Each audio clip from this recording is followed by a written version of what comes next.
ध्यान दो यहाँ पे। सो हमने क्वांटम नंबर्स कहा था, these are set of 4 numbers. Quantum numbers, these are set of 4 numbers which give complete information about the electron. For example, मेरे पास है क्वांटम नंबर्स के 4 टाइप हमने पढ़े हैं, N, L, M, S. Principal quantum number, azimuthal quantum number, magnetic and spin quantum number. फिर उसके बाद हमने इसमें क्या पढ़ा था,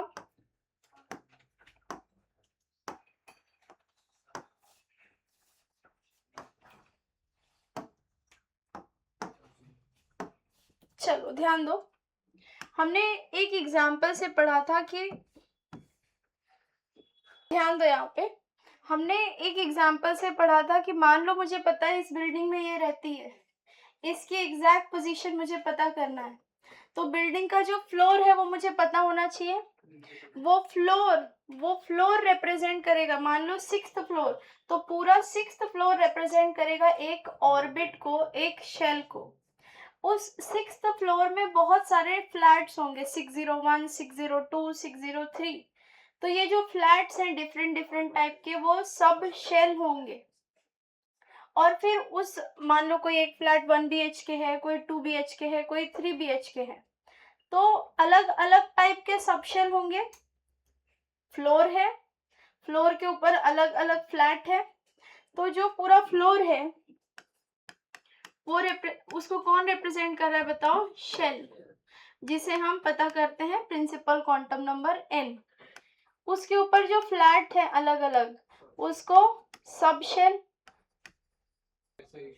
फ्लैट. और फ्लैट के अंदर फिर जो अलग अलग कमरे हैं, रूम्स जो हैं, वो क्या है बताओ, ऑर्बिटल्स हैं. क्योंकि आपको पता है कि मतलब नॉर्मल सिचुएशन में आपके मिलने के सबसे ज्यादा चांसेस ये हैं कि आप अपने कमरे में रहो, एंटायर 24 आवर्स को अगर काउंट किया जाए, वहां सो रहे हो, वहां बैठे हो, पढ़ रहे हो, तो मैक्सिमम प्रोबेबिलिटी कि मुझे ये मिल जाए इज इन द रूम. तो इलेक्ट्रॉन के मिलने की मैक्सिमम प्रोबेबिलिटी जिस रीजन में होती है उसे क्या कहते हैं, ऑर्बिटल. फिर उसके बाद ऑर्बिटल के अंदर या रूम के अंदर 2 सिचुएशंस पॉसिबल हैं. कुछ प्रोडक्टिव काम कर रही है, स्टडीज से रिलेटेड या कुछ भी एक्सरसाइज, योगा वगैरह, सम प्रोडक्टिव वर्क, या दूसरा रील देख रही है और या कुछ टाइम पास कर रही है, व्हाटएवर. तो 2 सिचुएशन हो सकती हैं. तो वो जो सिचुएशन है वो क्या होगी, spin, spin quantum number.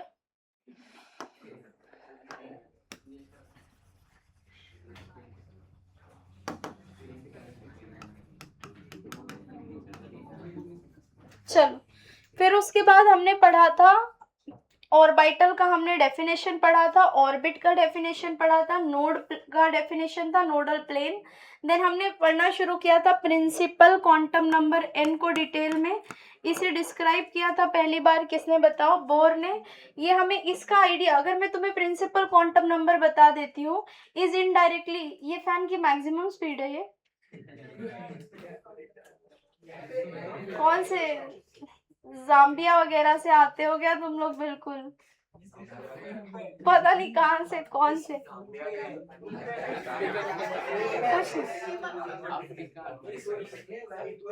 Full पे है ये, और AC भी फुल पे है, ये भी चलाओ. ये क्या आज इस क्लासरूम के सब कुछ अजीब सा माल फंक्शन क्यों कर रहा है. सुनो यहाँ,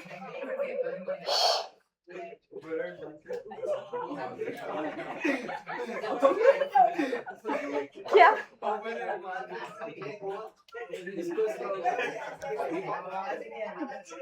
घूम के बैठे हो बेंच के नीचे, कोई सोर्स. हाँ, सुबह पढ़ाई करके आया ना, तो अच्छा केमिस्ट्री के नोट. हाँ, केमिस्ट्री के नोट्स. सुनो यहाँ, सुनो. सो प्रिंसिपल क्वांटम नंबर की आइडिया अगर आपको है तो आपको उसका एनर्जी लेवल, ऑर्बिट या डिस्टेंस फ्रॉम द न्यूक्लियस का आइडिया है. फिर हमने पढ़ा था it can have values from 1 to infinity, integral values possible है. फिर उसके बाद मैंने आपको बताया था कि किसी ऑर्बिट में कितने ऑर्बिटल्स होंगे, number of orbitals in n orbit is equal to n square. और एक डब्बे में ऑर्बिट को इस बॉक्स से ऑर्बिटल को इस बॉक्स से रिप्रेजेंट करते हैं। एक ऑर्बिटल में मैक्सिमम 2 इलेक्ट्रॉन्स हो सकते हैं, तो total number of electrons is equals to 2n square. अभी मैंने आपको ये चीज प्रूफ नहीं करी थी कि ये n स्क्वायर कैसे आएगा, मैंने बोला था हम आगे इस चीज को समझेंगे। इवन हमने ये भी नहीं देखा था कि 2 ही लोग क्यों बैठेंगे, इसे भी हम आगे देखेंगे। ये लास्ट चीज जो हमने पढ़ी थी। नेक्स्ट हमारी हेडिंग है azimuthal quantum number.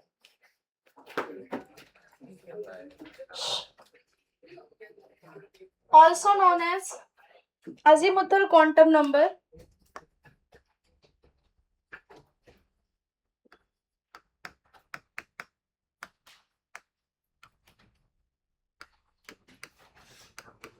also known as secondary quantum number, also known as secondary quantum number और subsidiary quantum number, secondary quantum number और subsidiary quantum number और orbital और orbital angular momentum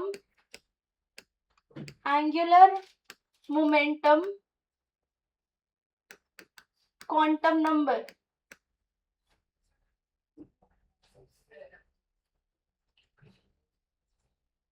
orbital angular momentum quantum number, आगे लिखो। it gives information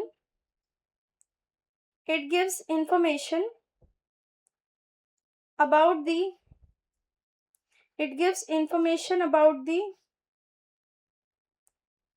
shape of electron cloud. It gives information about the shape of electron cloud.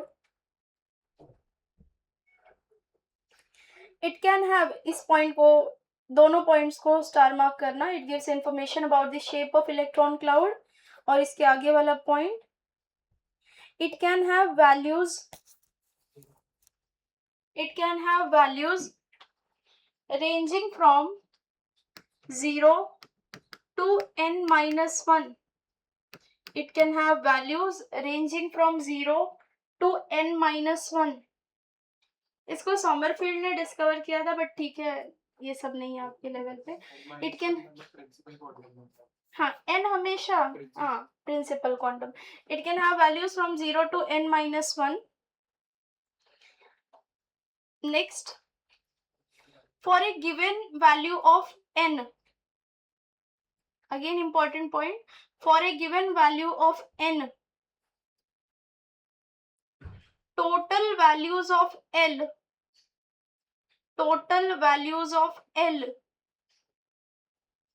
is equal to n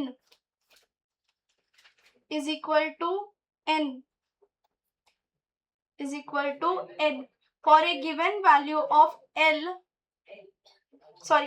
for a given value of n, total L values is equal to n।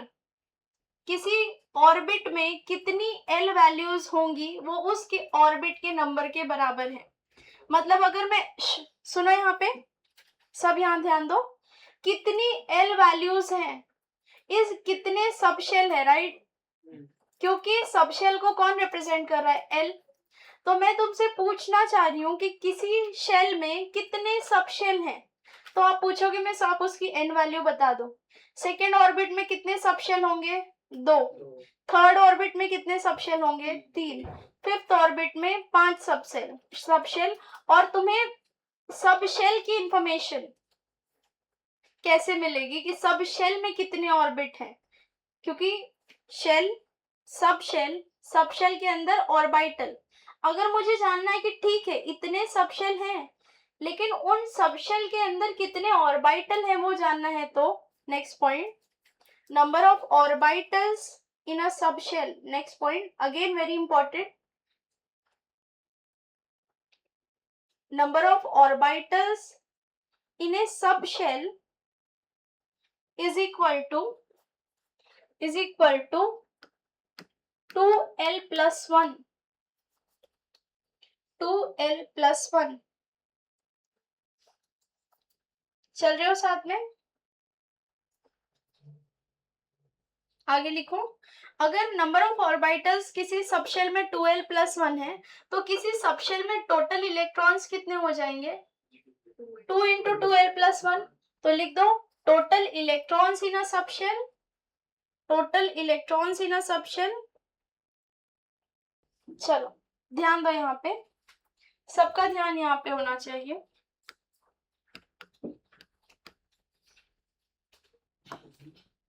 समझो, यहाँ पे मान लो मेरे पास l value can range from 0 to n-1.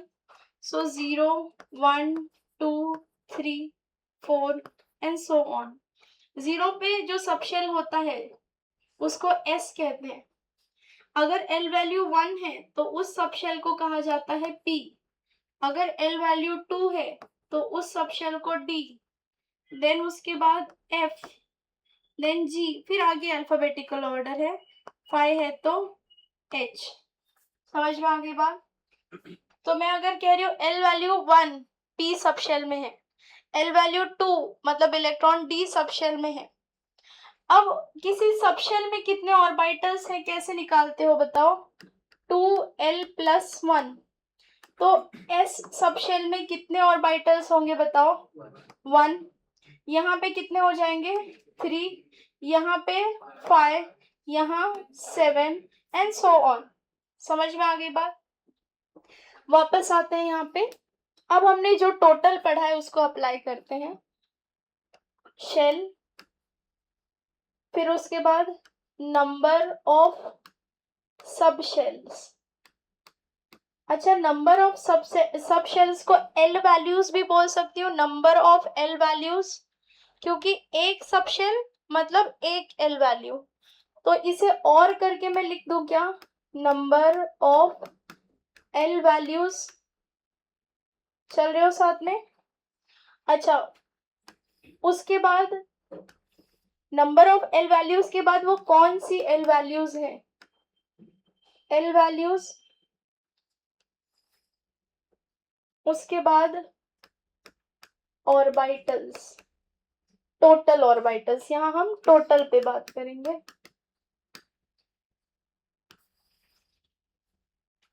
चलो मान लो तुम n equal to 1 first shell में हो, तो उसमें कितनी वैल्यूज एल वैल्यू आएंगी बताओ? 1. कितनी एल वैल्यू आएगी ये पूछा, 0 नहीं. समझ पा रहे हो ना? फर्स्ट शेल में कितने सबशेल? एक. तो एक सबशेल होगा और उसकी एल वैल्यू क्या होगी? 0 to n-1 विच इज कितनी? 0. 0 एल वैल्यू वाला सबशेल को हम क्या कहते हैं? एक मिनट रुको यहाँ पे.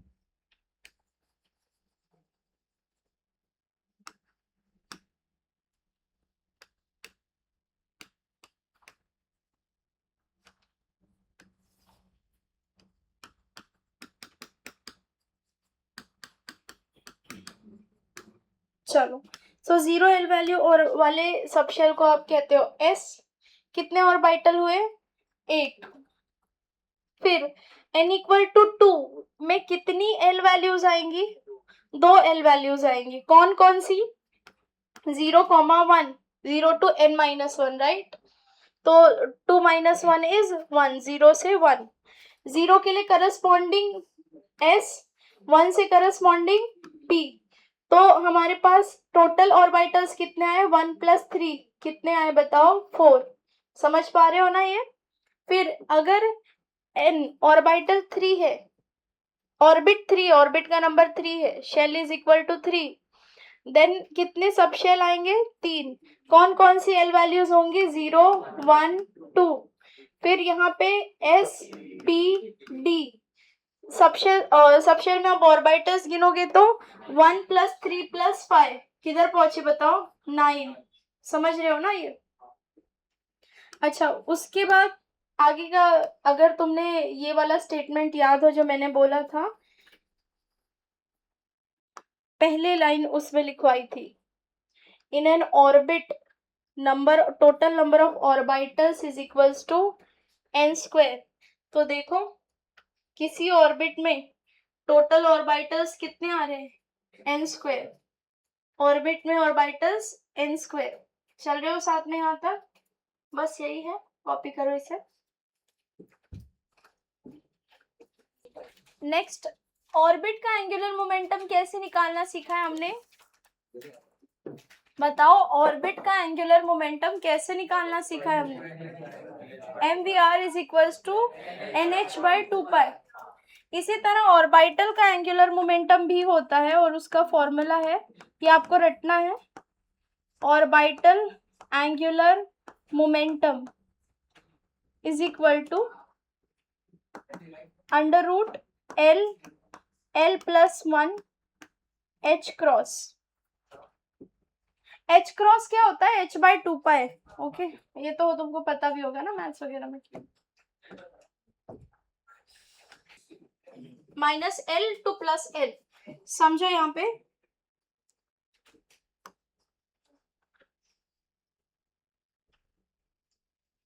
हमारे पास है subshell total values of m and then m values।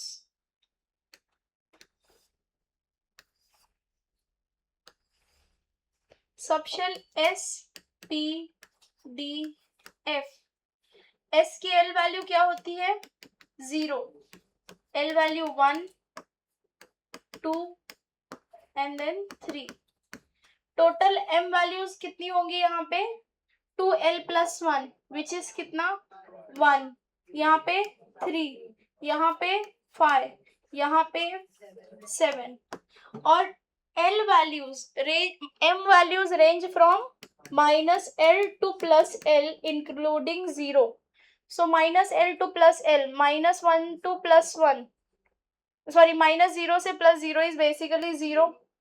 तो मतलब एक डब्बा है, एक ऑर्बिटल है जिसकी m की वैल्यू क्या है? 0। यहाँ पे 3 ऑर्बिटल्स हैं जिनकी m वैल्यू क्या होगी? बताओ। -l to +l which is -1 0 +1।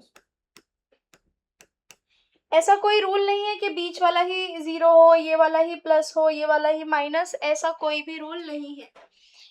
और ये ओरिएंटेशन बताता है, तो 3 डिफरेंट ऑर्बिटल्स जो होंगे p के, वो अलग अलग उस पे ओरिएंटेड होंगे, px py pz।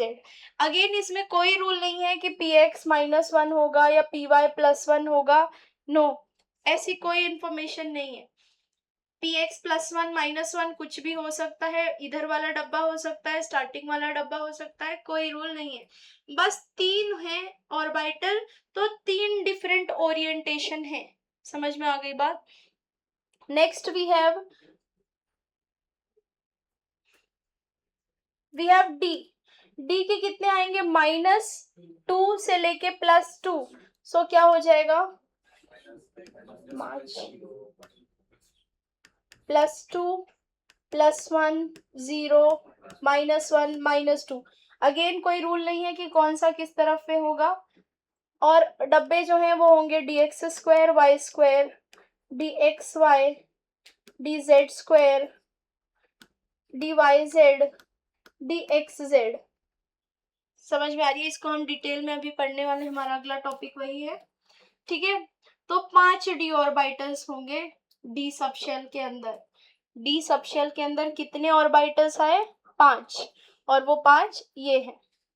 नेक्स्ट हमारे पास है एफ ऑर्बिटल, 7 यहाँ पे ऑर्बिटल्स होंगे। उनकी वैल्यू कहाँ से कहाँ तक होगी? 2 4 -3 से +3, तो +3 +2 +1 0 -1 -2 -3। इसका हमें नहीं पढ़ना, हमारा सिलेबस में यहाँ तक है। ठीक है, कोई सदमा नहीं होना चाहिए यहाँ तक। नेक्स्ट हमारा है shape of orbitals, shape of orbitals। समझो यहाँ पे मैं अगर बात करती हूँ L इक्वल टू 0 तो मैं कौन से सबशेल की बात करती हूँ बताओ? S subshell. और S सबशेल में कितना ऑर्बिटल होता है बताओ? एक, जिसकी m वैल्यू क्या होती है? 0। और ये S सबशेल होता है स्फेरिकल। समझ में आ रही है बात? जैसे ये होगा 1s, ये होगा 2s, ऐसे मतलब n की वैल्यू बढ़ेगी तो हमें पता है ना डिस्टेंस बढ़ता जाएगा, तो ये 3s है। समझ में आ गई बात? अच्छा, ये है हमारा S सबशेल स्फेरिकल।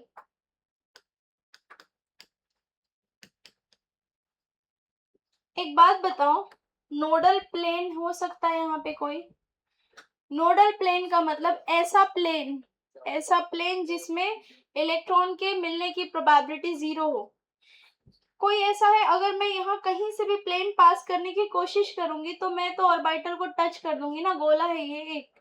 और अगर आपने ऑर्बिटल को टच कर दिया मतलब कि वहां तो इलेक्ट्रॉन के मिलने की प्रोबेबिलिटी कुछ हो गई। तो इसीलिए नोडल प्लेन कितने हुए यहाँ पे बताओ? 0। चल रहे हो साथ में? स्फेरिकल शेप का होता है no nodal plane, s subshell. अगर हम बात करते हैं L इक्वल टू 1 तो हम बात कर रहे हैं P सबशेल के बारे में। P सबशेल सुनते साथ दिमाग में आया कि मिस इसकी m वैल्यूज होंगी -1, 0, +1। मतलब यहाँ पे 3 हमारे पास ऑर्बिटल्स होने चाहिए, px, py, pz। इसका शेप जनरली तो ऐसे दिखता नहीं है डंबल की तरह, पर बुक्स में इसे बोला जाता है तो हम भी वही पढ़ेंगे, डंबल शेप।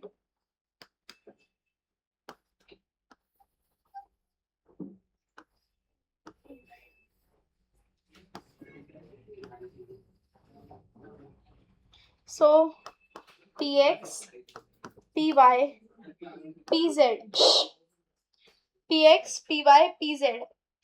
अगर तुम देखो तो ये क्या है? नॉन डायरेक्शनल है ना, कोई पर्टिकुलर डायरेक्शन में नहीं है, ये नॉन डायरेक्शनल है। लेकिन P सबशेल जो है इसका कोई ना कोई डायरेक्शनल नेचर है। समझ पा रहे हो ना? इलेक्ट्रॉन डेंसिटी यहाँ पे y एक्सिस के अलोंग है, यहाँ पे इलेक्ट्रॉन डेंसिटी x एक्सिस के अलोंग ओरिएंटेड है, और यहाँ प्रोबेबिलिटी ज्यादा कहाँ है बताओ? z एक्सिस के अलोंग। तो अगर मुझे किसी जगह पे डायरेक्शनल नेचर किसी बॉन्ड में देना है, किसी ओवरलैपिंग में डायरेक्शनल नेचर चाहिए, ये तुम आगे केमिकल बॉन्डिंग में पढ़ोगे, तो तुम्हें p ऑर्बिटल को इंक्लूड कर सकते हो वहां पे। So it is directional in nature, directional in nature. और अगर तुम ऑर्बिटल को देखो तो ये सारे ऑर्बिटल्स कहाँ पे हैं बताओ? ऑन द एक्सिस हैं, ऑन द एक्सिस हैं। चल रहे हो साथ में? अच्छा, नोडल प्लेन की बात की जाए, नोडल प्लेन तो तुम समझो वो बीच में जो हल्का सा दिख रहा है तुम्हें, वो वहां पे कुछ भी नहीं है, ठीक है? तो हर किसी से तुम देखो तो एक नोडल प्लेन तो पास हो सकता है ना, है नहीं? यहाँ से एक पास हो सकता है, यहाँ py वाले में xz प्लेन से एक जा सकता है, एक px वाले में कहाँ से? yz प्लेन, और यहाँ पे xy प्लेन। तो नोडल प्लेन हर किसी के केस में मैं लिख सकती हूँ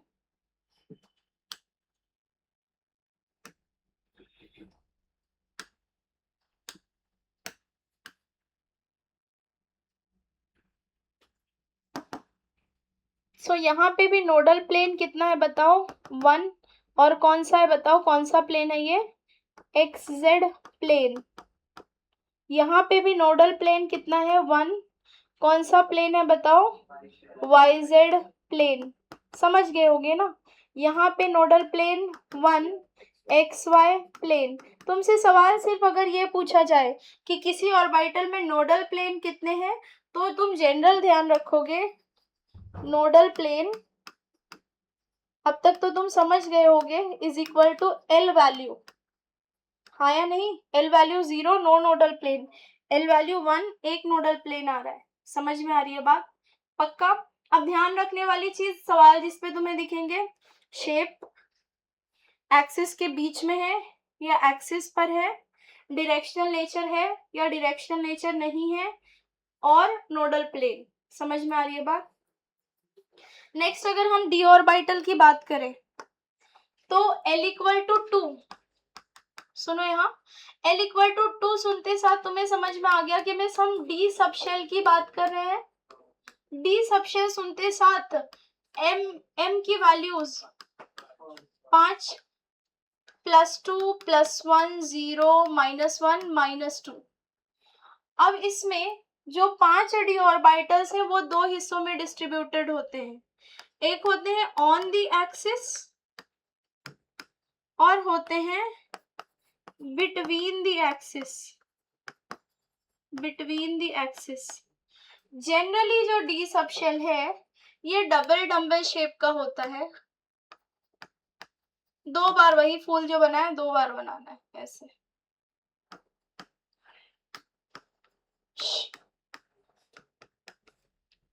चलो, ऑन द एक्सिस वाले ऑर्बिटल्स, मतलब मान लो मेरे पास है x y, so on the axis, axis के ऊपर होगा ये है dx² y², और दूसरा z एक्सिस के ऊपर होता है dz²।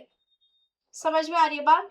लेकिन जो z एक्सिस के ऊपर वाला ऑर्बिटल होता है उसकी खास बात ये है, इसको ध्यान रखना आप, कि इस पे यहाँ पे एक डोनट शेप की ऐसे रिंग होती है इलेक्ट्रॉन क्लाउड की। मतलब आपको जब आप ग्राफ प्लॉट करते हो तो इस शेप में तो इलेक्ट्रॉन की डेंसिटी दिखती है, सराउंडिंग में एक ऐसा रीजन भी आता है, एक बेल्ट आता है जिसमें इलेक्ट्रॉन की डेंसिटी दिखती है वहां पे भी। तो ये इसकी खास बात है कि dz² orbital on the axis के साथ साथ उसके बीच में एक रिंग ऑफ इलेक्ट्रॉन क्लाउड भी होती है। चलो, अगर हम बात करें नोडल प्लेन, तो कायदे से L वैल्यू 2 होने की वजह से 2 नोडल प्लेन होने चाहिए। क्लियर? आपको दिख भी रहा है, एक और एक यहाँ से। सो इधर नोडल प्लेन कितने आए बताओ? 2 नोडल प्लेन आ गए।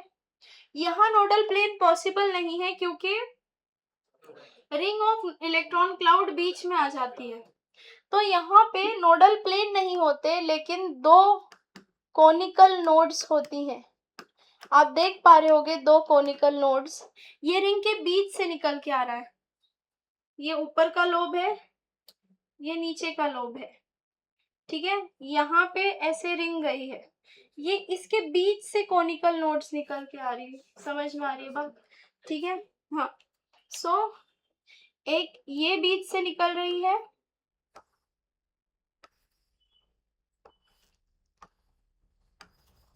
टू कोनिकल नोड्स, ठीक है? अगर सवाल रहेगा तो direct as it is statement वाला रहेगा, नहीं तो इतने उसमें तो जाना नहीं चाहिए, ठीक है? एज इट इज कि स्टेटमेंट टाइप वाले में रहेगा। MSQ में अगर सवाल है कि 2 conical nodes are observe in the dz² orbital due to the presence of electron density, electron cloud, circular electron cloud. चल रहे हो साथ में यहाँ तक? नेक्स्ट आते हैं बिटवीन द एक्सिस वाले। सो XY YZ XZ between the axis है, मतलब इस बार एक्सिस के ऊपर लोब्स नहीं रहेंगे, इनके बीच में रहेंगे लोब। सो अच्छे से ड्रॉ कर लेना तुम लोग।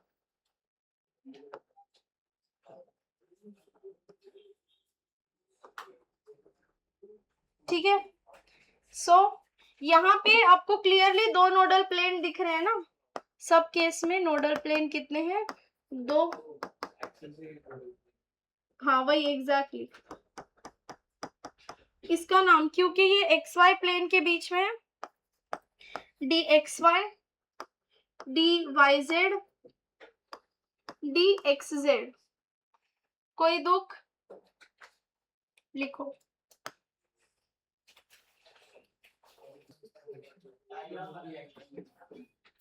देखो कोई नोट्स पास करो उसको अपनी।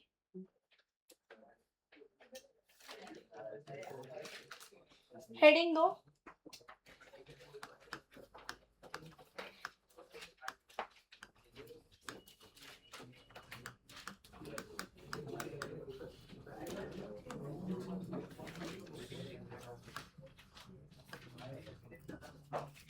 ऑर्बिटल्स, डीजेनरेट ऑर्बिटल्स हमारी हेडिंग है।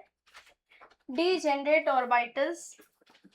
शक्ल बनाते हो यार तुम लोग हर हेडिंग को सुन के, ये ऐसे लग रहा है मतलब मैं कोई ऐसा क्या बात कर रही हूँ। Degenerate orbitals. अगली क्लास में फिर तो मुझे तुम लोग खुद से बोलोगे मैं प्लीज चलते हैं थोड़ा बाहर घूम के आते हैं, अभी मत आओ। डीजेनरेट ऑर्बिटल्स, इसमें लिखो orbitals having same energy. Orbitals having same energy. Degenerate orbitals में ऑर्बिटल्स हैविंग सेम एनर्जी। सो आपको कैसे पता चलेगा कि कोई ऑर्बिटल सेम एनर्जी का है? एन वैल्यू सेम होगी, हाँ या नहीं? लेकिन जरूरी नहीं है कि अगर एन वैल्यू सेम हो तब भी एनर्जी सेम होगी, उसके लिए हम आगे रूल पढ़ेंगे।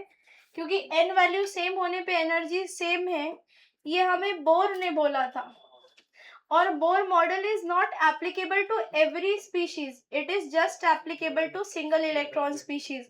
एडवांस में इस पे एक क्वेश्चन था सिर्फ इसी कंसेप्ट के ऊपर, डीजेनरेट ऑर्बिटल्स पूछा था। एक था बोर की सिंगल इलेक्ट्रॉन स्पीशीज और थी एक मल्टीपल इलेक्ट्रॉन स्पीशीज, और दोनों की डीजेनरेसी कंपेयर करवाया था। एडवांस का एक पीवाईक्यू है, करेंगे हम अभी। तो डीजेनरेट ऑर्बिटल्स का मतलब number of orbitals having same energy. Same energy का मतलब बस तुम्हें इतना ध्यान देना है, एक लाइन में कितने डब्बे हैं। पी सबशेल में एक लाइन में कितने डब्बे हैं? 3। तो इसकी डीजेनरेसी कितनी हुई? इसकी डीजेनरेसी हुई 3। डी सबशेल में 5, तो इसकी डीजेनरेसी हो जाएगी 5। इसकी डीजेनरेसी 5। एस सबशेल सो 1 ही रहेगी, ठीक है। एंड सो ऑन, ऐसे एफ के लिए कितनी हो जाएगी? 7। पता नहीं कितने गिन लेना, 7। समझ में आ गई बात? अच्छा सुनो, यहाँ पे हमने एक पढ़ा था जीमेंस इफेक्ट और स्टार्क इफेक्ट। जीमेन इफेक्ट और स्टार्क इफेक्ट में बेसिकली होता क्या है कि जब आप मैग्नेटिक फील्ड में रखते हो एटम को, तो ये जो डीजेनरेसी है ये खत्म हो जाती है, दे बिकम नॉन डीजेनरेट। मतलब हर पी ऑर्बिटल की एनर्जी क्या हो जाती है? चेंज हो जाती है। तो अब जो तुम्हारे पास ट्रांजिशन यहाँ से यहाँ आ रहा था तो बस एक ही दिख रहा था, चाहे तीनों में एंटर करे एनर्जी तो सेम थी तीनों की। लेकिन अब ये 3 अलग एनर्जी के हो गए हैं। समझ में आ रही है बात? तो यहाँ से यहाँ आने एक, दूसरी पॉसिबिलिटी यहाँ, और तीसरी पॉसिबिलिटी यहाँ। तो अब एक स्पेक्ट्रल लाइन आपको मल्टीपल स्पेक्ट्रल लाइन में डिस्ट्रीब्यूटेड दिखती है। तो यदि मैग्नेटिक फील्ड जो डीजेनरेसी है वो डिस्टर्ब हो जाती है, इसीलिए नंबर ऑफ स्पेक्ट्रल लाइंस आपको स्प्लिटेड दिखती है। समझ में आ गई बात? लिख देना degeneracy, number of degenerate orbitals example के तौर पे।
एग्जैक्टली, जो सब शेल है वही ब्रेक हो जाता है।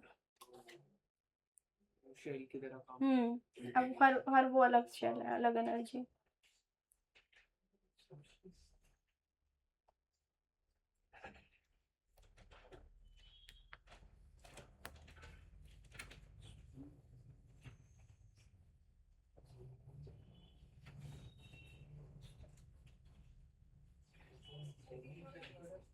स्प्लिटिंग वाला नहीं समझा। देखो नॉर्मली पी ऑर्बिटल ऐसा है, नॉर्मल सिचुएशन जब हमने कोई एक्सटर्नल इलेक्ट्रिकल या मैग्नेटिक फील्ड अप्लाई नहीं करी है, लेकिन जब मैं एटम पे एक्सटर्नल इलेक्ट्रिकल या मैग्नेटिक फील्ड अप्लाई कर रही हूँ, तो जो उसकी पी सबशेल के जो इंडिविजुअल ऑर्बिटल्स हैं, पहले वो सेम लाइन में है, विच इज सेम एनर्जी है उनकी, लेकिन मैग्नेटिक इलेक्ट्रिकल फील्ड की प्रेजेंस में इनकी जो एनर्जी है वो डिफरेंट हो जाती है। ठीक है, तो ऑफ कोर्स वो फील्ड की डायरेक्शन होती है ना, तो किसी डायरेक्शन पे ज्यादा इम्पैक्ट होगा, पीएक्स वाले पे हो सकता है ज्यादा इम्पैक्ट होगा मैग्नेटिक फील्ड का, हो सकता है पीवाई वाले पे ज्यादा हो इलेक्ट्रिकल फील्ड का, वो भी तो डायरेक्शनल होती है ना। हाँ नहीं, अरे यार मुझे तुम लोगों का सच में नहीं समझ में आता है, मैं I am in the middle of a discussion, suddenly you ask कि वॉशरूम, मतलब पूरा एकदम चले जाया करो। ऐसे ऊपर नीचे हो जाता है। हाँ क्योंकि एनर्जी, हाँ ये एनर्जी एक्सिस है ना, आगे तुम लोग पढ़ोगे कि ये जो होता है जैसे डिस्टेंस है ना, ये एक्चुअल में डिस्टेंस है, न्यूक्लियस है मान लो यहाँ, तो न्यूक्लियस से डिस्टेंस बढ़ेगा तभी तो एनर्जी चेंज होगी ना, इसीलिए अलग ये कह मैं इसीलिए रही हूँ ना कि सेम लाइन पे मतलब सेम डिस्टेंस पे, इससे एनर्जी सेम है, लेकिन जब डीजेनरेसी ब्रेक हुई मतलब अब उन सब की एनर्जी क्या हो गई, डिफरेंट, और अगर एनर्जी डिफरेंट हुई तो पहले यहाँ से यहाँ जंप करता था, यहाँ जंप करता था, यहाँ जंप करता था, एक ही फोटोन निकलेगा ना, एक ही टाइप, एक ही एनर्जी का फोटोन निकलेगा, भले ही ब्राइटनेस कितनी भी हो उसकी, लेकिन अब 3 अलग एनर्जी लेवल्स मिल गए ना, सेम ही सब शेल के लिए मेरे पास 3 अलग एनर्जी लेवल्स हैं, मतलब 3 डिफरेंट फोटॉन्स मिलेंगे, 3 डिफरेंट स्पेक्ट्रल लाइंस मिलेंगी। कुछ समझा? उड़ गया? क्या उड़ा बताओ? हर डब्बे में 2 इलेक्ट्रॉन, वो अगला ही टॉपिक हुआ है डिस्ट्रीब्यूशन, कैसे, क्योंकि दिमाग में ऐसे बहुत सी हमारे दिमाग में, देखते हैं। तुम पहले बताओ तुमको क्या नहीं समझा, पहले उस पे, यहां तक समझा, नॉर्मल ऐसे था, मैग्नेटिक फील्ड में स्प्लिट हो गया। अब आपको पता है स्पेक्ट्रल लाइन या फोटोन गैप को करस्पॉन्ड करता है ना, यहाँ से यहाँ आए या यहाँ आए या यहाँ आए, गैप तो उतना ही है, अगर गैप सेम है मतलब कि एक ही फोटोन आने वाला है ना, क्योंकि डेल्टा ई जो है इसकी भी सेम होगी, इसकी भी और इसकी भी, तो जो इसका फोटोन होगा वही ये भी होगा, वही ये भी होगा, मतलब एक ही टाइप का फोटोन निकलेगा। लेकिन जब ये स्प्लिट हो गए तो गैप चेंज हो गया ना, गैप चेंज हो गया मतलब एनर्जी ऑफ द फोटोन, अब 3 डिफरेंट टाइप के एनर्जी के फोटोन निकलेंगे, मतलब 3 photon which is 3 spectral line निकलेगी। तो अब जो एक आपको फोटोन मिल रहा था वो 3 डिफरेंट फोटॉन्स दे रहा है, अगर तुम्हें दिख रहा है मीन्स यहाँ भी 3 है, तो ये 3 नहीं है, ये एक ही है, बस उसकी ब्राइटनेस ज्यादा, इंटेंसिटी ज्यादा है। तो डिस्टेंस मिल जाएगा ना न्यूक्लियस। हाँ वो तुम, ये तुम्हारा इस पे अप्रोच है, या तो ये एक लाइन में रख के ऊपर बढ़ाओ या एक लाइन में रख के इधर आगे बढ़ाओ, कुछ तो सेम ही रहेगा ना। अच्छा तो है ना? डिस्टेंस, इधर डिस्टेंस सेम रहेगा, इधर एनर्जी सेम हाँ रहेगा, हाँ हाँ ऐसा ना, दोनों नहीं बनेगा, क्योंकि एन तो तुम दूसरे उसमें थोड़ी पहुंचा दे रहे हो। दूसरे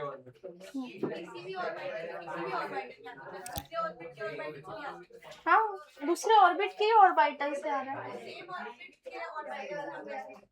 हाँ वो भी कर सकते हैं, वो हमेशा होता रहता है, उससे कोई एनर्जी में चेंजेस नहीं आता।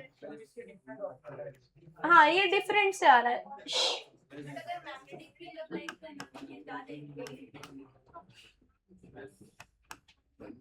सुनो सुनो, इतनी गंदी शक्ल बनाते हो ना तुम लोग, सच बता रही हूँ।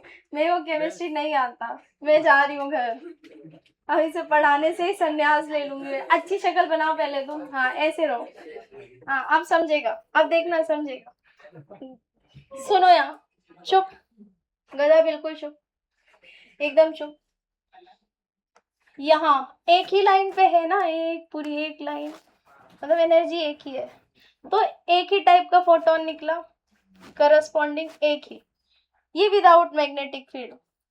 मैग्नेटिक मान लो ये एस से पी पे आ रहा है, ठीक है, उसी एस से अब पी पे आ रहा है, लेकिन ये पी जो सबशेल है अब ये स्प्लिट हो गया है मैग्नेटिक फील्ड की प्रेजेंस में, ठीक है। तो अब ये एक के बजाय इस तरह से तुम्हारे पास 3 डिफरेंट एनर्जीज पे रहेगा। मैग्नेटिक फील्ड की प्रेजेंस में जो पी का डब्बा है, पी हमने यही पढ़ा है ना, मैग्नेटिक फील्ड में क्या हो जाएगी, उसकी स्प्लिटिंग, जो एनर्जी है वो नॉन डिजेनरेट हो जाएंगे, डब्बों की एनर्जी बदल जाएगी। नॉर्मली पी सबशेल में 3 डब्बे होते हैं, 3 ऑर्बिटल्स जो कि सेम लाइन पे होते हैं, तो उनकी एनर्जी सेम होती है। लेकिन जब मैं मैग्नेटिक या इलेक्ट्रिकल फील्ड अप्लाई करती हूँ तो डिजेनरेसी डिस्टर्ब हो जाती है, मतलब अब वो नॉन डिजेनरेट है।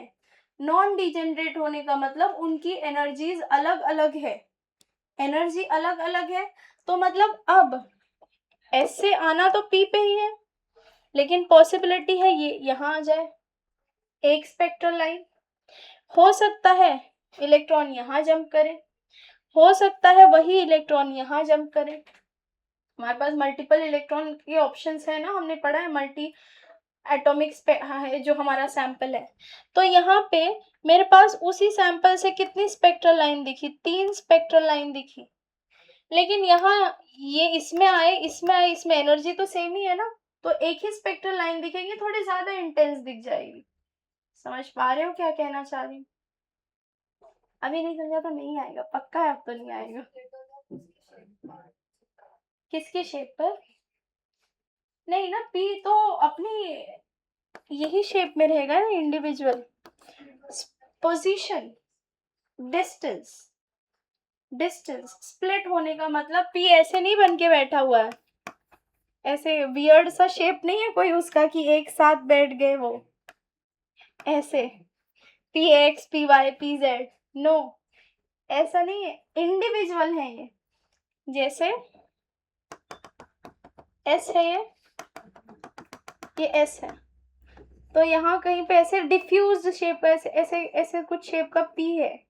तो अगर आप बोल रहे हो कि पी वाई की एनर्जी अलग हो गई है, तो थोड़ा सा वो आगे हो गया है, थोड़ा सा आगे, distance from the nucleus energy थोड़ी उसकी ज्यादा हो गई है, पी जेड वाला हल्का सा और आगे हो गया है, एनर्जी चेंज हो गई है।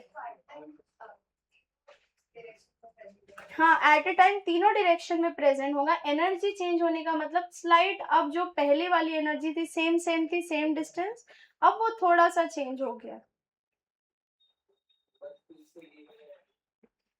पी से डी में जाएगा तो पॉसिबिलिटीज, फिर पी तो एक ही है, ऊपर वाला पी अगर डिफ्यूज्ड है तो उसके भी 3 डब्बे होंगे, क्योंकि ये स्प्लिट हुआ है तो वो वाला भी स्प्लिट होगा, फिर कॉम्बिनेशंस बनाओ जितने, मतलब ये 3, फिर यहाँ 3,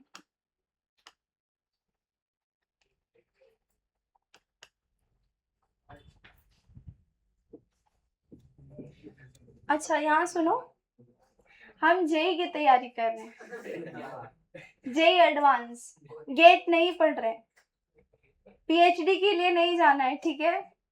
ऑलरेडी मैं तुम्हें जो चाहिए उससे थोड़ा आगे ही पढ़ा रही हूँ, उसमें मेरा, ठीक है। अभी अगले लेक्चर में पीएचडी मत करने लगना, क्योंकि अगेन बहुत सी चीजें मैं तुम्हें ऐसे पढ़ाने वाली हूँ जो तुम्हें हार्डली किसी जेई एडवांस की भी बुक में रेयरली मिलेगी, ठीक है, रेयरली क्वेश्चंस दिखेंगे, ठीक है। बट लैंग्वेज मुझे चाहिए कि तुम्हें वो सारी चीज़ों की लैंग्वेज पता हो, ताकि कभी एडवांस से किसी क्वेश्चन में वैसे वर्ड्स दिखे तो तुम्हें कॉन्फिडेंस रहे कि मुझे ये चीज़ें पता है, ठीक है। इतनी ये है कि इससे नीचे रहेगा कंटेंट, तो पीएचडी नहीं करनी है।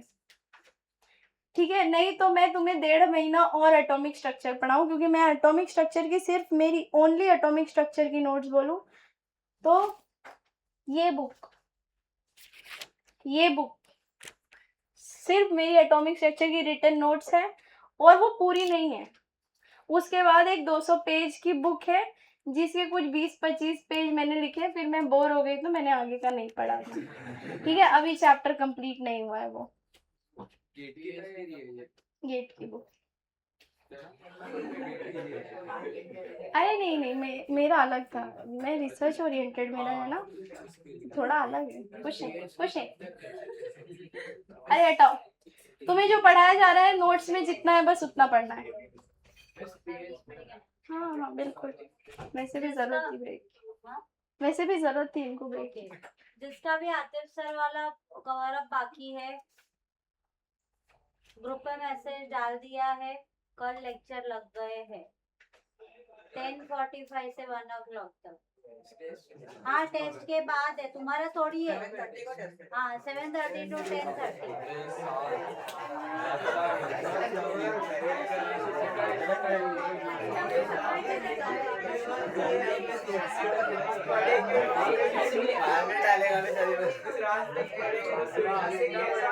तो रात को क्यों पढ़ना है, आज खत्म करो पढ़ के 11 बजे तक, 11 बजे सो जाओ।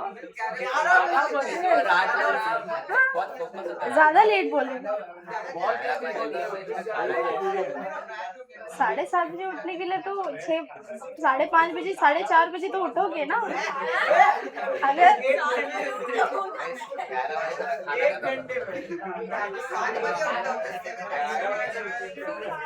स्लीप कैसे पूरा होता है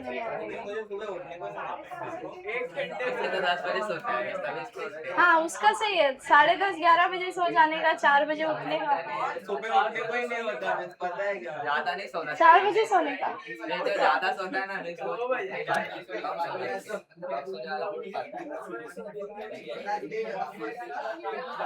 हाँ ये भी सही है,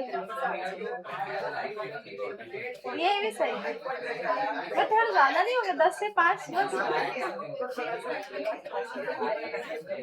अभी के लिए सही है, कुछ आगे जब प्रेशर आएगा अपने आप रिड्यूस हो जाएगा। हाँ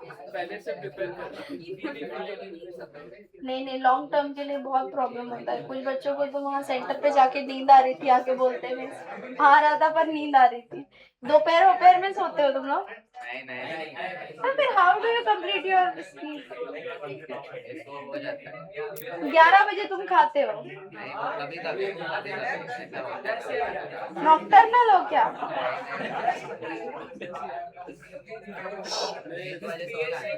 1 बजे सो जाने का।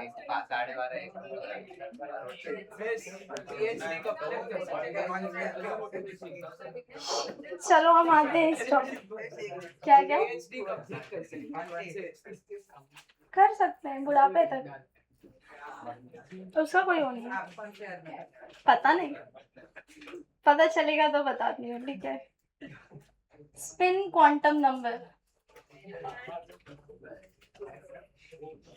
यार कितने बोरिंग लोग हो, हर टॉपिक के बाद ऐसी शक्ल बना रहे हो।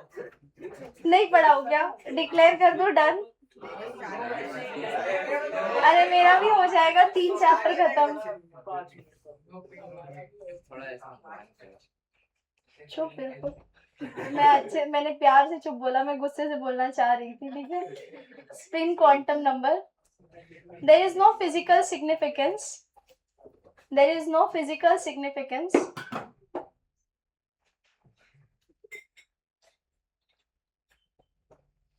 आगे लिखो। 2 साइंटिस्ट थे, यूलेनबेक एंड गॉडस्मिथ। इन लोगों ने इसकी डिस्कवरी की थी कि, ठीक है तुम्हें नाम से कोई मतलब नहीं है, लिखना नहीं है, सुनो यहाँ पे GAUD गॉडस्मिथ, GOD गॉड नहीं, यूलेनबेक।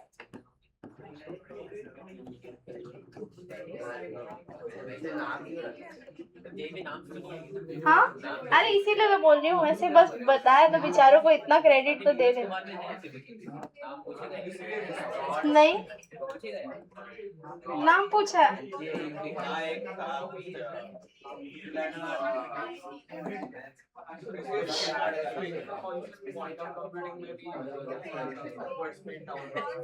नहीं नहीं, ये स्पिन अलग है। सुनो यहाँ पे, समझो, यहाँ समझो। न्यूक्लियस के अराउंड इलेक्ट्रॉन रिवॉल्व कर रहा है, ठीक है। सो ये रेवोल्यूशन हम इसे कंपेयर कर सकते हैं अर्थ के रेवोल्यूशन से अराउंड द सन। तो अर्थ किस तरह से सन के अराउंड रिवॉल्व कर रही है, बट साइमल्टेनियसली वो अपने एक्सिस के अलोंग स्पिन भी कर रही है ना। तो यही इन लोगों ने भी कहा कि electron along with revolving around the nucleus it also spins around its own axis. तो ये जो इलेक्ट्रॉन की स्पिन है ये दो डायरेक्शंस में हो सकती है, क्लॉकवाइज स्पिन हो जाए या anti clockwise.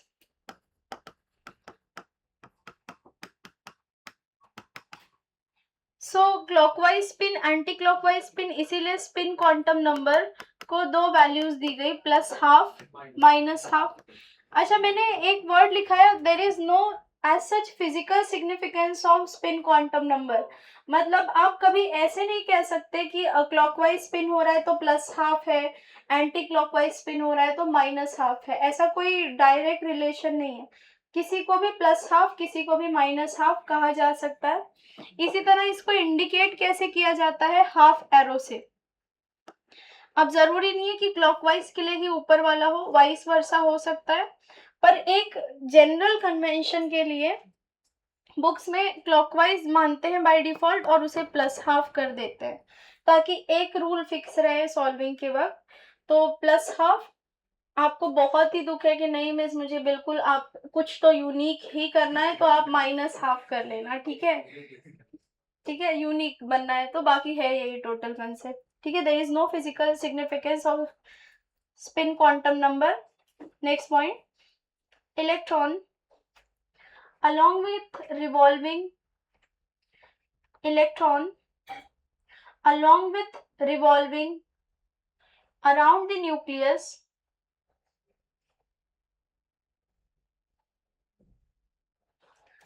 also spins along its own axis.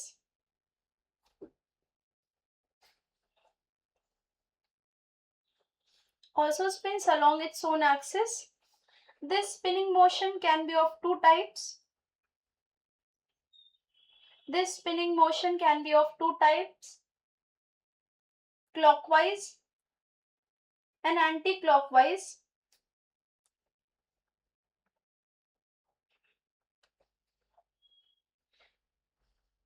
Clockwise and anti-clockwise. Hence, spin quantum number is +12 और -12।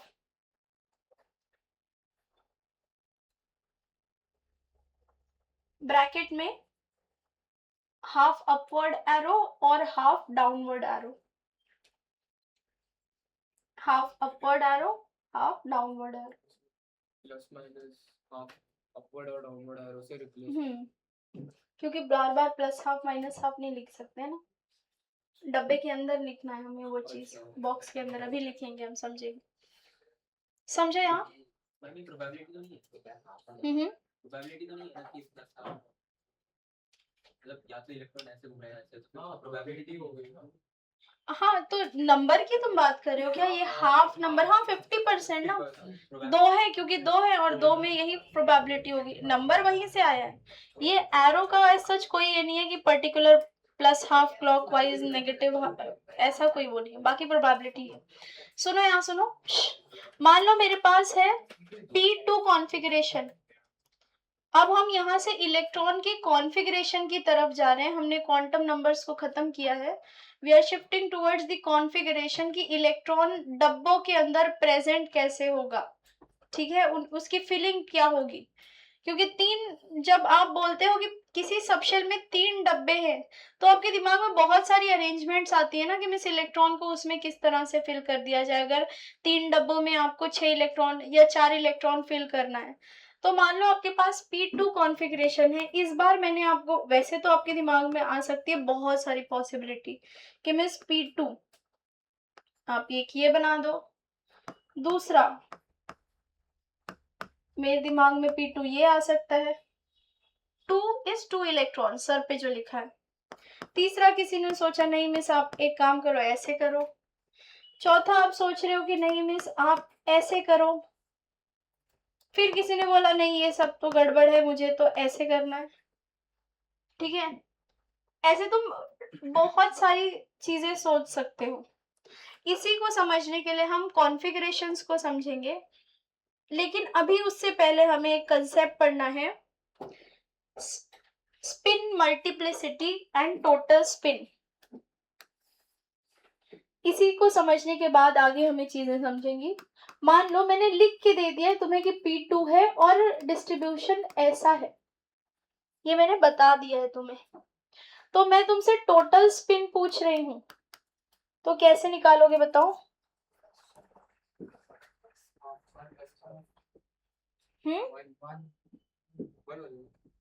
वन हो जाएगा, जितने अनपेयर्ड इलेक्ट्रॉन्स हैं इनटू क्या किया बताओ, half, number of unpaired electrons into half. तो n रिप्रेजेंट क्या कर रहा है बताओ, number of unpaired electrons with same spin, क्योंकि ऑपोजिट स्पिन होता तो क्या हो जाता, कैंसिल। तो यहाँ पे कितना हो जाएगा बताओ, 2 इंटू, पहले हम बाय डिफॉल्ट प्लस हाफ मानते हैं, मैंने ये बोला है आपको। ठीक है, तो ये कितना हो जाएगा, +1 या 1।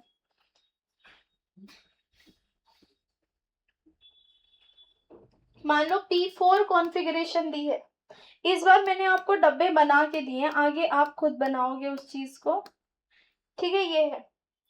तो फॉर्मूला क्या है टोटल स्पिन का, number of unpaired electrons with same spin. कितने हैं बताओ, 2 अनपेयर्ड, इन्होंने तो एक दूसरे को कैंसिल कर दिया ना, प्लस हाफ माइनस हाफ, तो कितने हो गए बताओ, 2 इंटू हाफ, फिर से कितनी आ गई, 1। टोटल स्पिन आपने निकाल ली। इसके अलावा हमारे पास होता है एक concept, spin multiplicity. Spin multiplicity, इसको हम इंडिकेट करते हैं SM। स्पिन मल्टीप्लिसिटी क्या होती है, नंबर ऑफ पॉसिबल अरेंजमेंट्स, मतलब कितने कितने तरीके से वो अरेंज हो सकती है वो जो इलेक्ट्रॉन है इन डब्बों में। सुनो यहाँ सुनो, काइंड ऑफ, सुनो यहाँ सुनो, एक रूप में 2 इलेक्ट्रॉन रह सकते हैं, डब्बे में 2 इलेक्ट्रॉन रह सकते हैं। आपके पास 3 डब्बे हैं, आपने 2 डब्बों में एक एक इलेक्ट्रॉन रखा है, एक पे 2 रख दिया है। फिर दुख है यहाँ पे, क्योंकि जो 2 रुके हुए हैं साथ में उनको दुख है कि सबको पर्सनल मिला है, हमें दोनों को एक ही में दे दिया है। तो फिर वो क्या करेंगे, एक तो नेगेटिव चार्ज है तो रिपल्शन होगा, तो क्या करेगा वो इलेक्ट्रॉन, कुछ देर के लिए एक दूसरे कमरे में चला जाएगा, फिर दूसरा वाला कुछ देर के लिए दूसरे कमरे में चला जाएगा। अल्दो वहां पे भी है, लेकिन लोकलाइज्ड रहना, चार्ज जब लोकलाइज्ड रहता है तो वो अनस्टेबल रहता है। जब आप आगे ऑर्गेनिक में भी पढ़ोगे, जब चार्ज घूमता रहता है तो वो स्टेबल रहता है, क्योंकि उसे तब सामने वाले का फील नहीं होता है चार्ज उतना। तो जितनी ज्यादा जगहों पे घूम सकता है उतनी ज्यादा उसमें स्टेबिलिटी आएगी। जैसे मुझे बोल दिया यही एक कमरा है, तुम यहीं रह सकते हो बस, और चार्ज आपके ऊपर नेगेटिव का है, बिल्कुल नहीं बन रही है, सामने वाले से गुस्से में बैठे हुए हो, बाहर निकलने का ऑप्शन नहीं है। लेकिन जैसे पता चला अच्छा साइड में और भी लोग हैं और वो उसके आगे भी 2-3 कमरे हैं, तो कुछ देर इधर से नेगेटिविटी से हटने के लिए तुम थोड़ा देर इधर बैठ गए, थोड़ा सामने जाके बैठ गए, थोड़ा रिलैक्स हो गए ना, तो स्टेबिलिटी आई। तो इसलिए स्पिन मल्टीप्लिसिटी यही है कि आपके पास कितनी पॉसिबिलिटी है कहीं और चले जाने की। ये कैसे निकालोगे आप, पहले तो तुम क्या ये समझे कि जितना स्पिन मल्टीप्लिसिटी होगी उतनी ज्यादा स्टेबिलिटी होगी कॉन्फ़िगरेशन की, उतनी ज्यादा स्टेबल होगी वो इलेक्ट्रॉन की अरेंजमेंट। तो स्पिन मल्टीप्लिसिटी हम निकालते हैं 2s+1। टोटल स्पिन तुम्हें निकालना आता है, उसको 2s+1 करो, ये हो जाएगा स्पिन मल्टीप्लिसिटी। जिस अरेंज, अच्छा सिर्फ यही लेकिन इकलौता ये नहीं है, फैक्टर नहीं है जिससे आप स्टेबिलिटी देखते हो। आगे मैं आपको पढ़ाऊंगी और भी फैक्टर्स हैं, अभी के लिए सिर्फ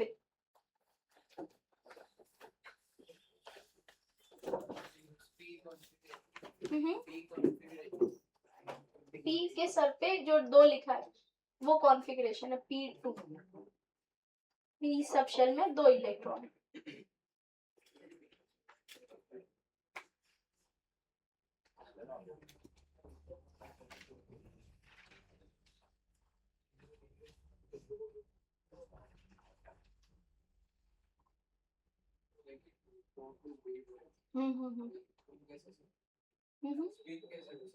पार्टिकल नेचर भी है उसमें, डुअलिटी।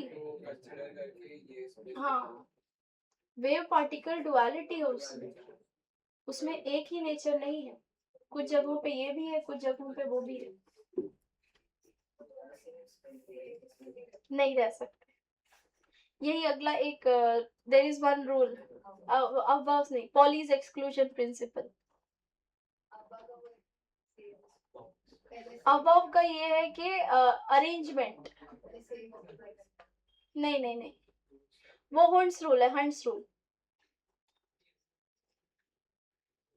अभी बहुत बचा है अभी क्वांटम नंबर्स भी अभी एक लेक्चर हो।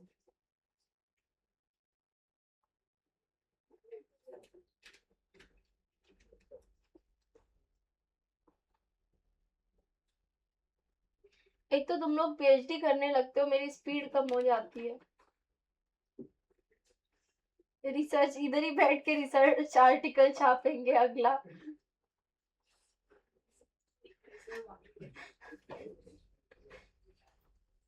हाँ ये है कि हाँ जो मिस में पढ़ाया सुन लिया बस ना, हो गया। घर पे जाके समझता नहीं, अवस्थी खोलोगे इससे 10 गुना नीचे रहेगा, इवन लेवल 2 भी। कर इससे रहे हो कि जब तुम लैंग्वेज ऑफ द क्वेश्चन देखोगे एडवांस की, तो तुम्हें ये वर्ड्स पता होने चाहिए, ये कंसेप्ट तुम्हारे दिमाग में ऐसे पेज पलटने का मन ना करे क्वेश्चन देख के कि अगले क्वेश्चन पे जाते हैं।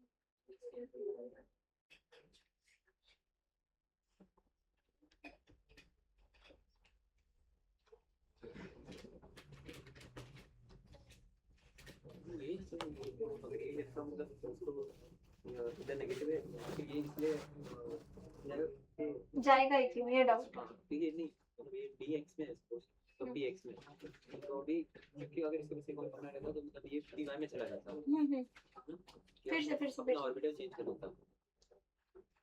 फिर से px में है वो ये px py pz है। हां तो px में है और क्योंकि ये भी py ये भी मतलब नेगेटिव।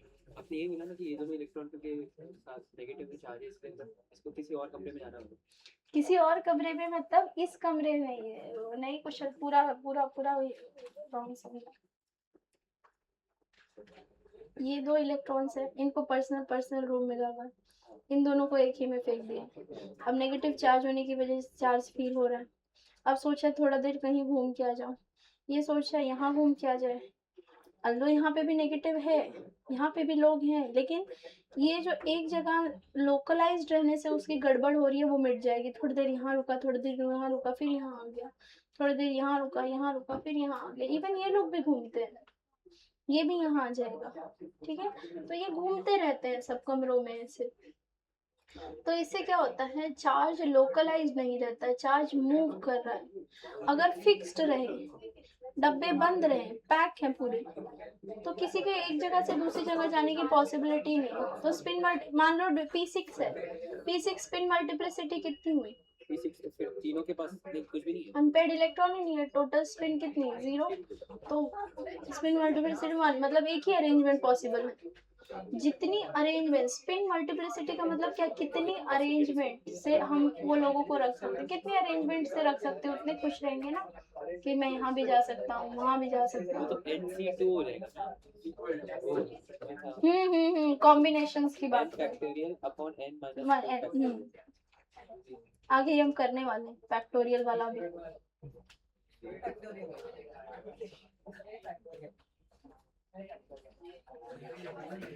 अगले लेक्चर में वो।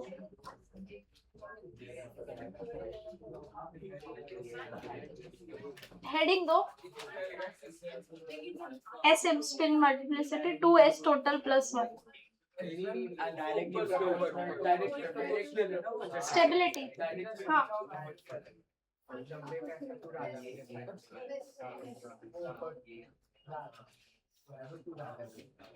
ये दो इलेक्ट्रॉन्स है ना, एक इलेक्ट्रॉन की एक स्पिन।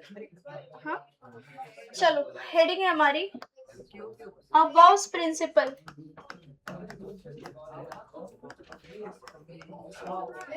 हाँ सुन रही हूँ मैं, 1 मिनट बोलो सर, पढ़ा लेने दो सब। सुनो यहाँ सुनो, लेक्चर के एंड तक समझ में आ जाएगा, पेशेंस रखो, मुझे भी पता है मैं क्या पढ़ा रही हूँ। सुन लो थोड़ा, बस सुन लो। अरेंजमेंट, स्पिन मल्टीप्लिसिटी का मतलब कितनी अरेंजमेंट्स है, सिंपल। जितनी अरेंजमेंट्स है उतना मैं खुश हूँ, क्योंकि मुझे उतनी ज्यादा जगहों पे जाने के चांसेस हैं। कॉन्सेप्ट वाइज इससे ज्यादा डिफिकल्ट चैप्टर्स है। हाँ ऑफ कोर्स। और ये तुम्हें उस सब से क्या, सब आराम से होगा, सितंबर तक सब खत्म हो जाएगा तुम्हारा। नहीं अगला सितंबर, अभी खत्म करके क्या तुम क्या गरबा करने वाले हो एक साल। और कौन से थर्मोडायनेमिक्स है। हाँ लोगों को जाता है डिफिकल्ट, मैथमेटिक्स बहुत हो जाता है, बहुत केसेस, बहुत फॉर्मूलाज हो जाते हैं। कुछ लोग तो उसे 2 चैप्टर्स बना के पढ़ाते हैं, thermodynamics and thermochemistry. Neeraj Kumar में उसे 2 इंडिविजुअल चैप्टर्स में डिस्ट्रीब्यूट कर दिया, क्योंकि बहुत बड़ा हो जाता है। एंड देन काफी लोगों को आयनिक भी, जिनको समझ में आता है उनके लिए तो नैया पार वाला है, जिनको नहीं समझ में आता है वो रोते रह जाते हैं, मेंस के 1 दिन पहले तक रोते हैं आयनिक इक्विलिब्रियम। लास्ट ईयर लेकिन एडवांस बहुत अच्छा हुआ था आयनिक इक्विलिब्रियम, मतलब नहीं उन लोगों को समझा बहुत अच्छे से था, बैच को। अबाउस प्रिंसिपल लिखो आगे इसमें। अबाउ साइंटिस्ट का नाम नहीं है, ठीक है, it's a word, German word है। टू बिल्ड इसका मतलब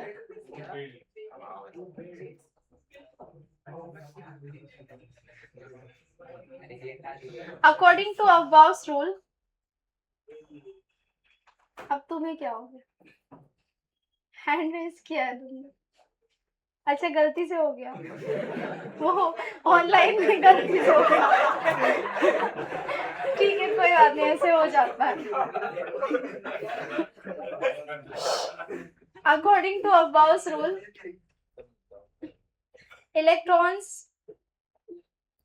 electrons are filled in various orbitals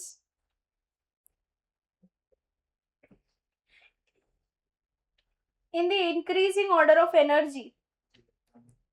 Electrons are filled in various orbitals in the increasing order of energy. That is the orbitals having lower energy,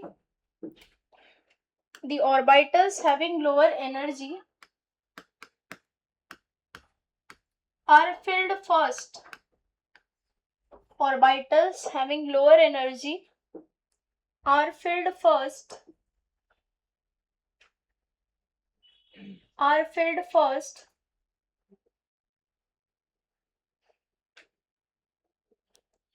Followed by the, ठीक है, are filled first, इतना ठीक है। सो समझो यहाँ पे ये common sense की भी बात है कि इलेक्ट्रॉन्स हमेशा लो एनर्जी स्टेट प्रेफर करेंगे, मतलब जो ऑर्बिटल की एनर्जी कम है वहां पे पहले इलेक्ट्रॉन्स फिल करोगे एंड इसी तरह से आप आगे प्रोसीड करोगे। बट ऑर्बिटल की एनर्जी पता कैसे की जाए, क्योंकि हमें पता है n इक्वल टू 1 के लिए l की वैल्यू, एक l वैल्यू पॉसिबल है, वो क्या है बताओ, 0, मतलब यहाँ पे 1s होगा। ये हम साथ में टोटल कर दें इस चीज को।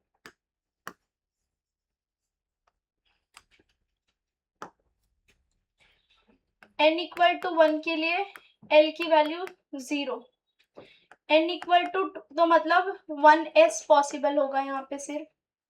फिर n इक्वल टू 2 के लिए l की वैल्यू 0,1 मतलब 2s 2p। n equal to 3 के लिए l की वैल्यू 0 1 2 मतलब 3s 3p 3d। n equal to 4 के लिए l की value 0 1 2 3 4s 4p 4d 4f।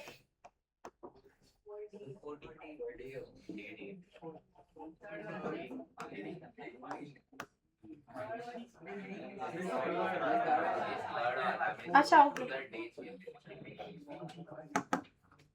4d 4f। n equal to 5 के लिए l की value 0 1 2 3 4 which is 5s 5p 5d 5f 5g। वैसे g सबशेल में अभी तक कोई एलिमेंट हमने ऐसा डिस्कवर नहीं किया जिसमें g सबशेल में इलेक्ट्रॉन्स जाए, क्योंकि 118 वहीं पे खत्म हो जाता है f तक ही। ठीक है, n ये समझेगा अभी तुम्हें। n इक्वल टू 6 के लिए l equal to 0 1 2 3 4 5 which is 6s 6p 6d 6f 6g 6h। n equal to 7 के लिए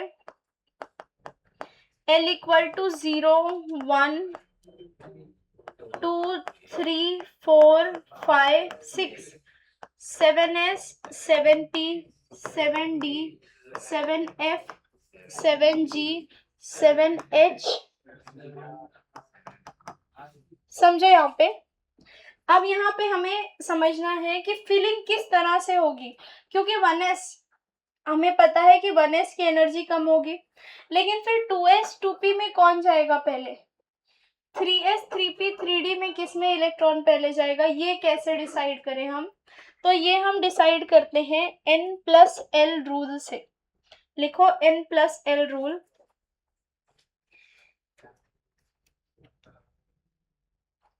n+l rule, it gives information about the energy, it gives information about the energy of the orbitals.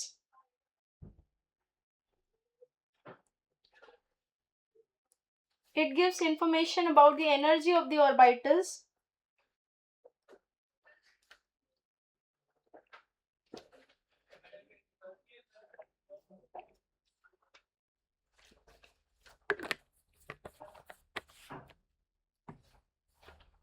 इसमें लिखो पहला point, according to n+l rule, orbitals having lower value of n+l, according to n+l rule,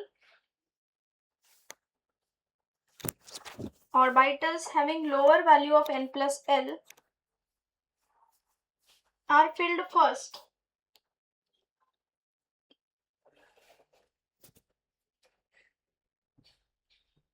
Next point, if the two orbitals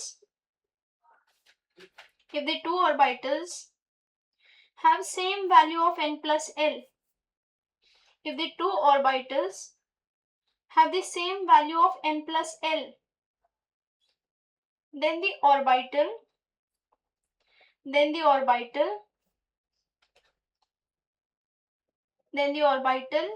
having lower value of n will be filled first, will be filled first. यहाँ आओ, मान लो हमारे पास है 3D 4P 3S या 3S 4F 5D and 2P, ये total orbitals है। n+l value assign करो। 3 l वैल्यू सब शेल्स की आपको पता है ना, d की कितनी होती है l वैल्यू 2, तो 3 + 2 कितना 5, 4 + 1 5, 3 + 0 3, 4 + 3 कितना 7, 5 + 2 7, 2 + 1 3। सो एनर्जी का ऑर्डर और फिलिंग का ऑर्डर बिल्कुल ऑपोजिट होगा, क्योंकि आपने क्या बोला है, रूल क्या कह रहा है बताओ, कि अगर n+l वैल्यू कम है तो वो पहले फिल होगा, मतलब n+l वैल्यू कम है तो एनर्जी कम है, हाँ या नहीं? तो जिसकी ज्यादा n+l वैल्यू वो उतना ज्यादा क्या होगा, अनस्टेबल। चलो हम फिलिंग का ऑर्डर पहले देख लेते हैं, फिर एनर्जी का ऑर्डर उससे रिवर्स हो जाएगा। फिलिंग में लोअर n+l वैल्यू वाले कौन है, 3s और 2p। अब दो n+l वैल्यू सेम है तो फिर लोअर n वाला पहले फिल होगा, विच इज 2p। फिर कौन फिल होगा, 3s। नहीं, मैं एनर्जी नहीं, मैं पहले कौन फिल हो रहा है उसमें, इलेक्ट्रॉन पहले किस में जा रहा है, 2p में। फिर उसके बाद किस में जाएगा, 3s। फिर उसके बाद किस में जाएगा, 3d। फिर 4p। फिर लास्ट में 4f और फिर लास्ट में 5d। एनर्जी का ऑर्डर क्या हो जाएगा, सबसे ज्यादा एनर्जी किसकी हो जाएगी, 5d, फिर 4f, फिर कौन 4p, फिर 3d, फिर 3s, फिर 2p। ये एनर्जी का ऑर्डर हो जाएगा। समझ में आ गई बात? इसी को हमने यहाँ पे अबव प्रिंसिपल पे अप्लाई करना है। 1 + 0 कितना 1, 2 3, ये भी कितना 3। समझ में आ रही है बात? वो वाला कॉपी करो।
लिख लिया ये?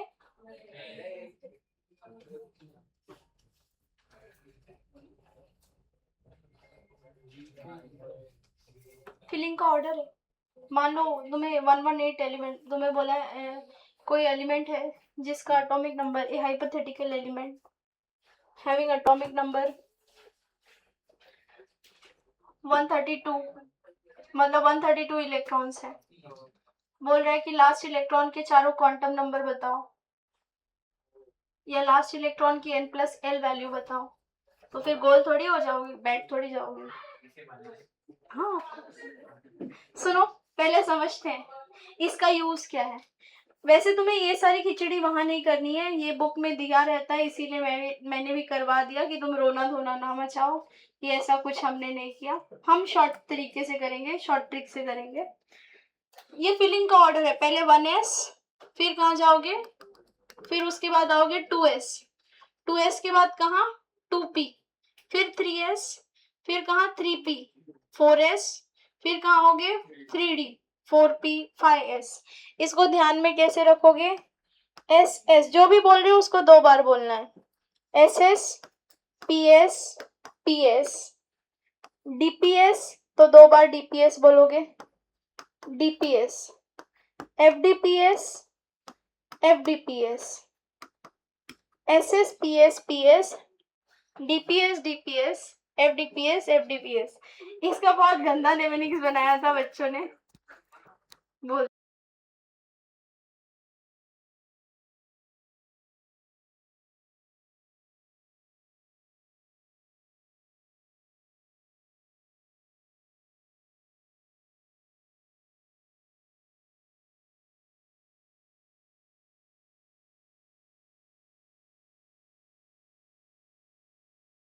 एसएसपीएस वाला बोला तो हम लोग हंस रहे हैं, अगले दिन वो खुद से ये सब सोच गया, कहीं सुना होगा।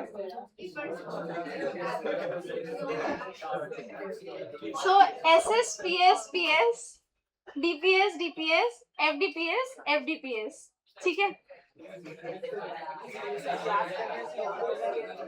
हाँ, आप समझते हैं सवाल कैसे। अच्छा बस सुन लो, एस ऑर्बिटल, सुनो यहाँ पे गधों, सुन लो, एस शुरू होता है 1 से, तो 1 से फिर सारे एस को नंबर कर देने का, 1 2 3 4 5 6 7। वैसे तो पीरियोडिक टेबल यहीं खत्म हो जाता है, पर मान लो हाइपोथेटिकल एलिमेंट हो गया तो 8।